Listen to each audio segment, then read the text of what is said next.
Today, I have the pleasure of speaking with Casey Bowes, the CEO of Finish Thompson, about the ways in which vertical integration enhances efficiency and quality while mitigating supply chain challenges. Casey, welcome. Why might a growing company consider vertical integration as part of its growth strategy? I think the number one reason that we decided to pursue vertical integration was that it allowed us to be more nimble and focus on customer desires as those continue to change. In addition, it allows us to control our costs.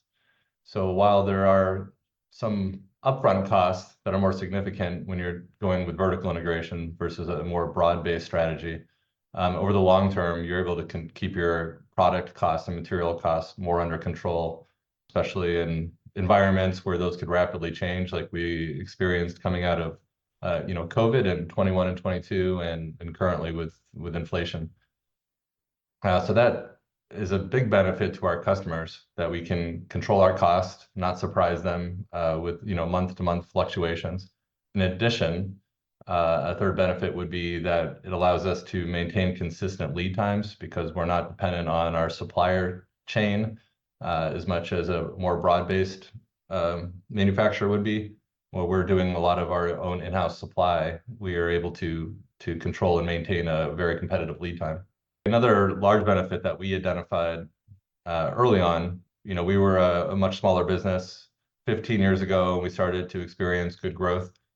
And we were finding that at our size, rapid growth was pretty difficult for the suppliers that we were partnered with at the time, and they weren't able to ramp up or scale up to the lead times that we and our customers required. So the decision to go vertically integrated with the installation of our own injection molding rather than third-party injection molding partners, and investing in a pretty wide facilitated machine shop really allowed us to continue to keep up with our large scale of growth and satisfy customer demand.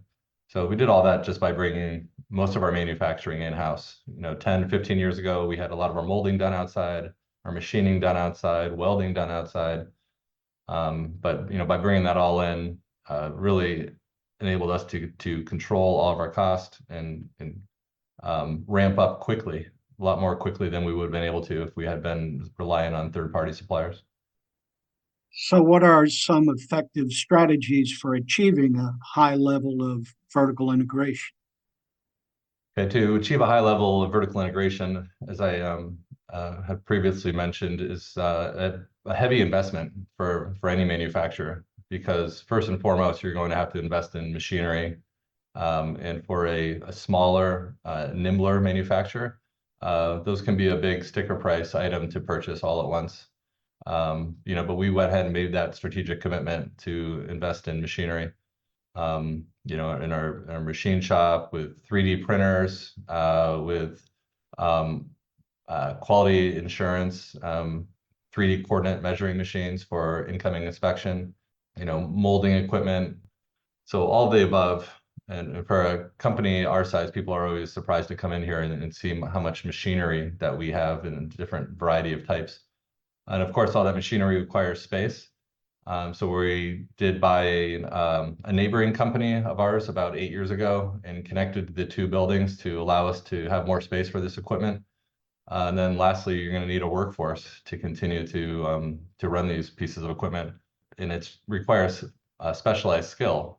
So not only do you have to find the skill, but you have to be able to develop that in-house. So we're vertically integrated in our training as well, rather than sending our folks out to get training at a community college or a trade school in the area. We have our own internal programs that we call Finish Thompson University, where we can bring people in and they can move up the ladder in different departments with in-house training. Would you be able to share some insights into the return on investment that Finish Thompson has experienced from its vertical integration efforts? Because about 80% of the products that we manufacture and sell are made out of injection molded plastic.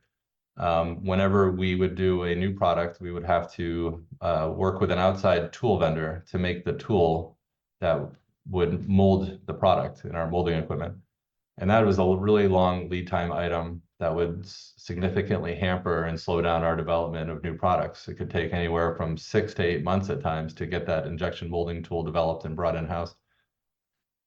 So about 3 or 4 years ago, in part of the floor space that we acquired from our neighbor, we installed our own tool room.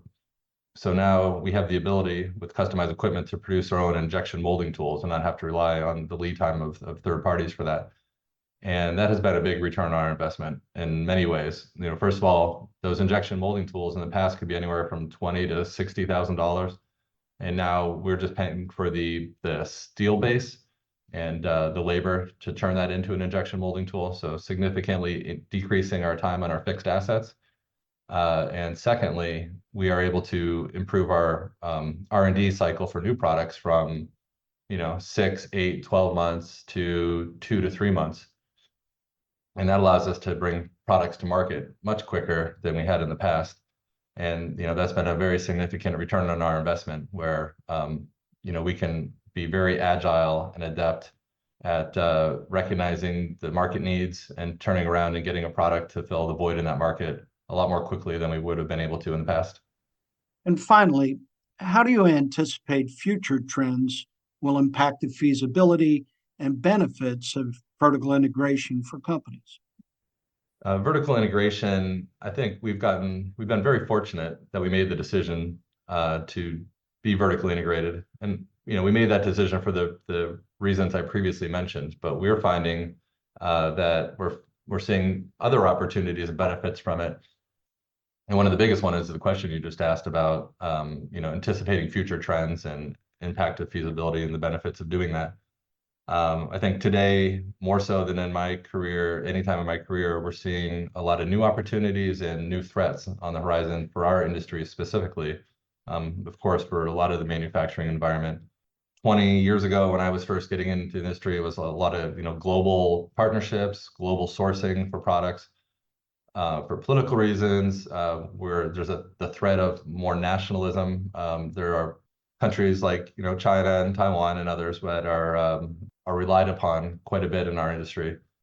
Being vertically integrated has allowed us to have these kind of abilities in-house where we're not so reliant on China and other low-cost sources, that we can be low-cost ourselves. So as these threats have arisen and instability is on the horizon, we can sleep a little easier at night, not having to worry about that.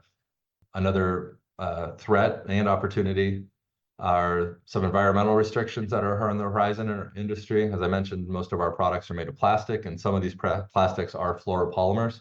If you read in the news, some of the things they called forever chemicals that are in the water supply are PFASs, and these are fluoropolymers that they're finding break down in the environment and remain in the ground and in the groundwater for decades. And many countries, including our own in states like California and the European Union, and now even parts of Asia, are proposing legislation to restrict the uses of some of these materials. This will significantly change our industry. So being vertically integrated will allow us to pivot and look at other materials of construction for our products, and then have the ability to produce those much more quickly than our competitors will.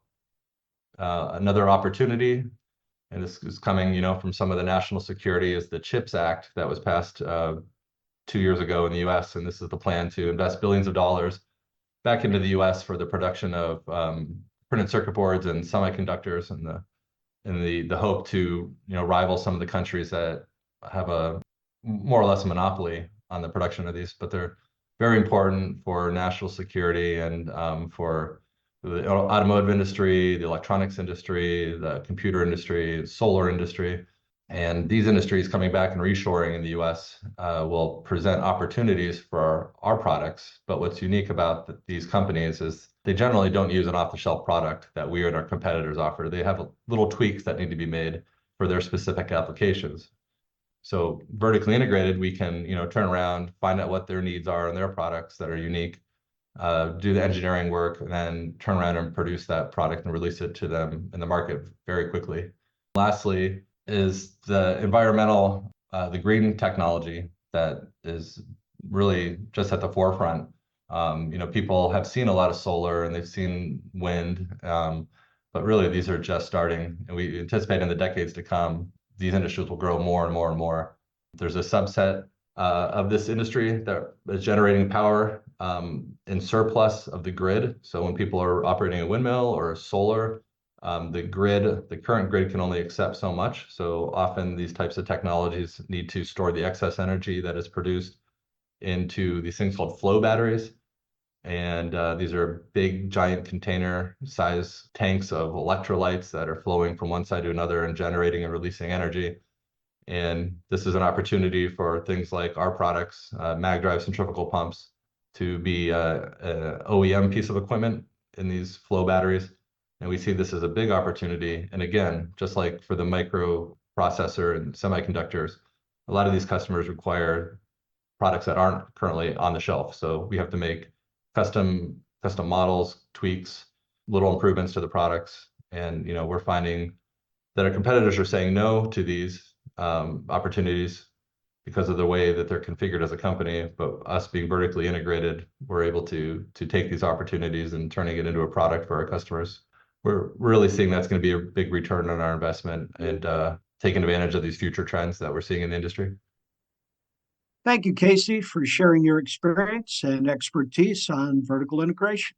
For more information, visit finishthompson.com.